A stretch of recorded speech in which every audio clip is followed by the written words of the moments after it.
Votre rendez-vous d'actualité sur la télé Pacifique, Mesdames, Messieurs, bienvenue. Une dizaine de jours depuis la disparition du journaliste photographe Vladimir Legagneur, 30 ans, ses confrères regroupés au sein du collectif de Dimension et de l'Union nationale des journalistes photographes haïtiens demandent aux autorités judiciaires et policières de faire la lumière sur le dossier. Fleurette Guerrier, son épouse abattue, supplie les autorités policières d'approfondir leurs recherches afin de retrouver son mari qui devait réaliser un reportage dans la localité de Grand Ravine à Martisson. Le centre ambulancier national CAN reprend du service dans ses nouveaux locaux à Cité Militaire. La ministre de la Santé publique rassure que le numéro 116 est à nouveau disponible pour solliciter l'intervention d'urgence des ambulanciers.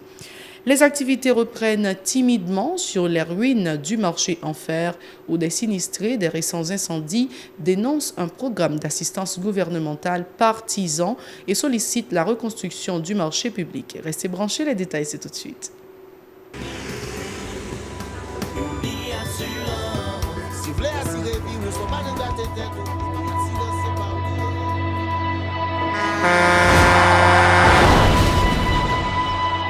En général, moun pa reme pran assurance.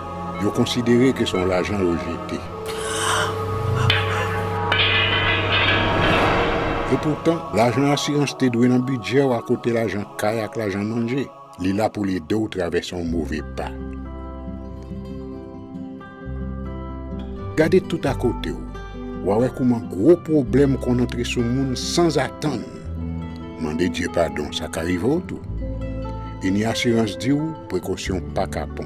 Les malheurs arrivés, les faux amis flair à saison a fait comme si on pas de jambe connaît ou.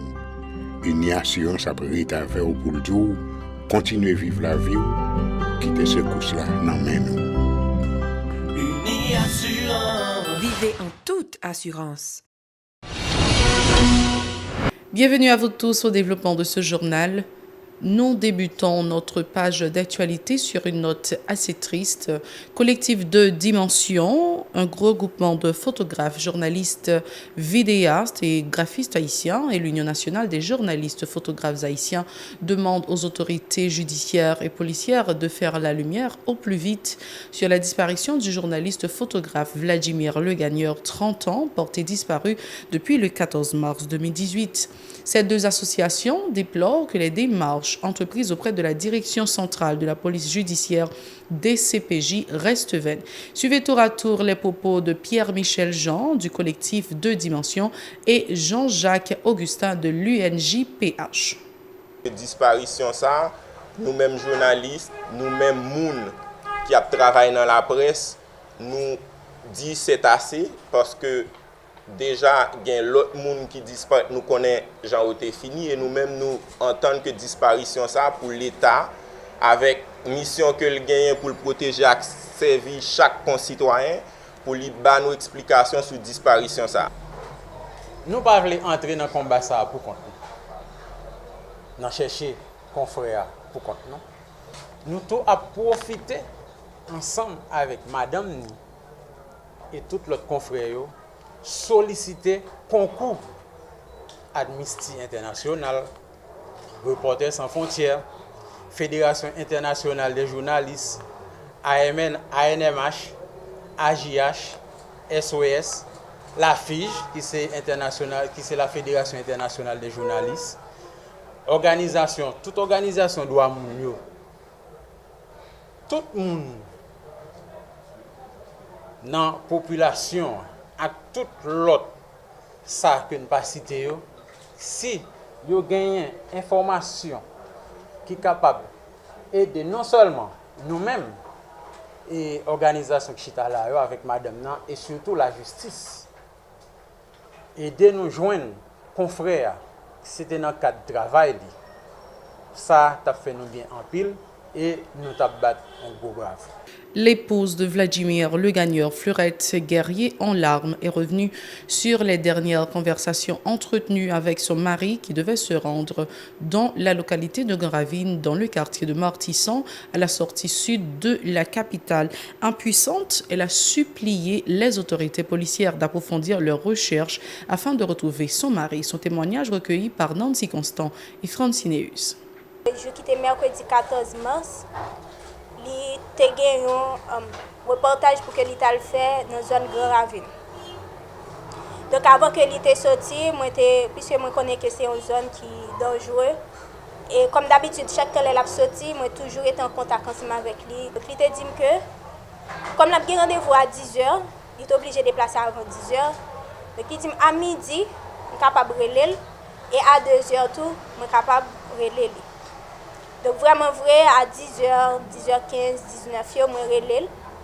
Moi jeune il parle ensemble avec moi, il dit avoir besoin d'inquiéter, moi en forme et que moi manger, mais sauf que moi on gens occupé. Donc moi dit ben OK, puisque on gens occupé, est-ce que je suis capable de relève toujours à 2h là? Et que il dit oui, pas de problème. Et puis 2h a filé, m'a relève, téléphone mi sonné sans réponse. Jusqu'à ce que le téléphone n'y pas jamais sonné encore jusqu'à journée jeudi.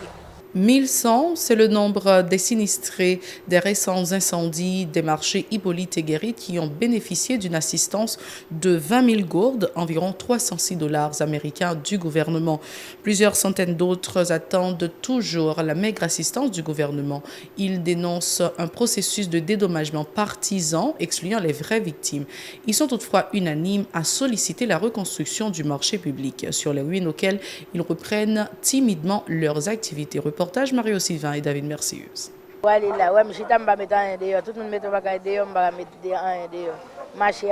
Aux abords du site du marché Hippolyte à Port-au-Prince, quelques détaillants et détaillantes essayent de reprendre leurs activités plus d'un mois après avoir tout perdu dans l'incendie. Le long des trottoirs bordant la route, à même le sol et même sur les ruines du sinistre, ils improvisent un petit marché. Certains marchands attendent pour la plupart une assistance substantielle du gouvernement, tandis que d'autres, non encore touchés par le programme de subvention, dénoncent un programme effectué de manière partisane. C'est moun qui a des grandes marchandises qui fait moi commencer. Il y a une petite participation. C'est moun qui marchand bois, qui marchand à terre, moun payo, yo connaît 20 000 gouttes là, il prend 3 000 gouttes, il y a 1 000 gouttes, yo pas parler, c'est yo qui joue l'argent ça. Mais gros marchand yo pas jouer rien du tout. Nous tout qui a là, ouais, nous toute ligne marchand qui a là, nous toute ligne marchand qui a là. Ou passer là sous nous seul grand monde qui joue 20 000 gouttes là pas gagner on encore joue. Moi même mettre tout papier shop moi là, shop moi 334, pas jouer non good. Moun yo c'est affaire personnelle yo a régler. Toute liste ou tande non. Cap Simaye sous réseau yo là, yon nan moun sa yo poko toucher. C'est abolo qui toucher là-dedans yo. Parce que là yo du yo bay chèque sous chaque 105 ou ka yon deux moun yo cité qui dans marché mais qui pas dans marché c'est moun de yo. C'est comme ça bagay yo fait. L'incendie déclaré au marché en fer dans la nuit du 12 au 13 février dernier a fragilisé davantage la situation économique déjà précaire des commerçants qui sollicitent l'assistance des autorités étatiques. Moi j'ai un shop pays qui bouli. Moi j'ai un bac bijoux, moi perdu. Moi j'ai un table greffe qui est valu 2 millions de $, li perdu. Quand on allait me garder, moun yo gen moun kay prend $400 nan men yo bon sac de riz, yo bon ti l'huile, yo bon ti pois. Donc moi-même c'est pas non ça on me perdu. Dame mi marché a boule rapide tête bagarre côté de marché. Bagarre rien. Tout ça même c'est pas comme même ouais. Décapitalisés par le sinistre, ils misent avant tout sur la reconstruction du marché en fer pour remonter la pente. Ça m'a demandé pour l'autorité. Comme étant donné que je connaissais Digicel, c'est matin bout qui a fait un gens pour nous dans le marché. C'est pour le faire presser avec le marché, pour le bâtir, pour le reconstruire, pour qu'on nous place nous et puis pour nous recommencer. Même ça me demandait, même pour le marché à reconstruire. Pour nous avoir une place nous, pour nous rechita, parce que si nous avons une place là, c'est bon pour nous. Parce que le commerce même perdu là, perdu en pile. Des responsables du centre commercial public ont entamé le processus de déblaiement. En visite sur le site du sinistre au début de cette semaine, le PDG de la Digicel, compagnie de téléphonie mobile qui avait financé la reconstruction du marché, Martin Bout, a promis de reconstruire le site historique, se réjouissent les commerçants. Autre dossier à ce journal, le Centre ambulancier national CAN a officiellement repris du service vendredi. La cérémonie de relance des activités a eu lieu au local de l'Office d'assurance accident du travail et maternité au Fatma, en présence notamment de la première dame de la République, Martine Moïse. L'occasion pour Martine de saluer les efforts déployés par tous les acteurs pour faciliter la réouverture de cette structure essentielle, dit-elle, dans l'architecture de santé publique en Haïti. Elle appelle le personnel du CAN à continuer d'offrir des services de qualité à la population qui pourra toujours composer le 116 pour solliciter l'intervention d'urgence des ambulanciers. Ces déclarations. Je dis merci, un merci spécial à tous ceux qui ont rendu ce miracle possible. Faire qu'enfin nous ayons un centre ambulancier qui marche et apte à servir. Et merci à vous, personnel du CAN, qui allez travailler pour pérenniser cet acquis et protéger ce qui est vôtre. Je sais que votre réponse à la population, qui n'aura qu'à composer le 116 pour vous atteindre, sera plus que rapide. Mesdames et messieurs, nous devons continuer à œuvrer afin que le CAN puisse atteindre son objectif, sauver des vies. La participation de tous est indispensable afin d'améliorer les conditions de vie de cette population qui attend beaucoup de nous. Continuons à œuvrer afin de garantir une vie meilleure à ceux qui n'ont même plus la force d'y croire. La ministre de la Santé publique, de son côté, n'a pas caché son enthousiasme pour avoir inauguré ces nouveaux locaux du CAN à Cité Militaire, indiquant que cette activité marque sa première année à la tête du ministère de la Santé. Dr Roy Clément a rappelé avoir pris la décision de procéder à la fermeture de ce service pour restructuration il y a 7 mois, déplorant son personnel pléthorique et parfois non qualifié, ainsi que les mauvaises conditions de travail des employés constitués de 95% de contractuels. Ces propos. Depuis notre arrivée à la tête du MSPP, nous avons trouvé une institution en pleine crise d'ordre structurel et conjoncturel, avec un personnel pléthorique, parfois sans qualification aucune, des contractuels à 95%, recevant leur salaire de façon irrégulière, peu motivés et fonctionnant dans un environnement peu propice à leur épanouissement. C'est donc en cette période de grande turbulence que nous avons pris la décision de fermer provisoirement le CAN et de mettre en place un comité de restructuration appelé à nous aider dans l'élaboration d'un plan de redressement. La titulaire du ministère de la Santé a aussi assuré de l'amélioration de la qualité des services fournis par ses ambulanciers suite à l'acquisition de ces nouveaux locaux. Elle a fait savoir que le bâtiment est particulièrement doté d'un garage et d'une aire de désinfection des véhicules. Le Trésor public va économiser les 4 à 5 millions de gourdes habituellement dépensées ailleurs pour la réparation de chaque ambulance, a précisé Marie-Greta Roy Clément au micro de Nancy Constant et Francineus. Ce nouveau local, contrairement à l'ancien bâtiment du CAN, logé sur la même cour du MSPP, est aménagé dans un espace autonome.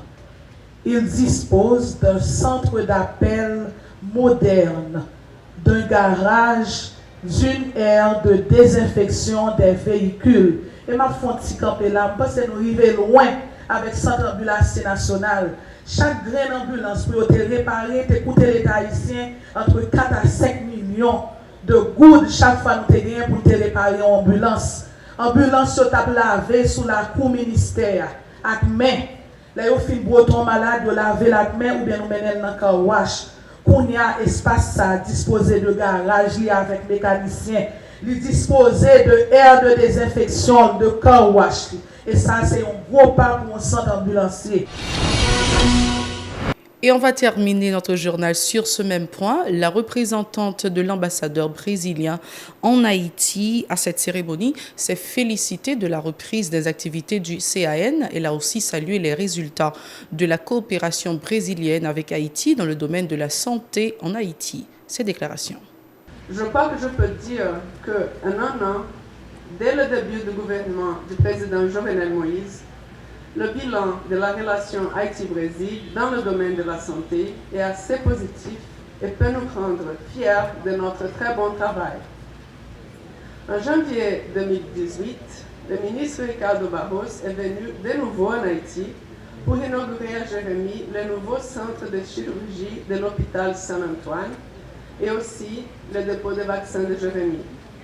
Et aussi pour réouvrir l'Institut haïtien de réhabilitation et le laboratoire de prothèses. Ce travail que nous livrons aujourd'hui au peuple haïtien fait partie des activités de développement menées dans le cadre du projet Brésil-Haïti, le projet BRA 17008, qui prend le titre « Renforcement de la gestion des services et du système de santé en Haïti », rendu possible grâce aux ressources financières de 20 millions de dollars du peuple brésilien en faveur du peuple haïtien.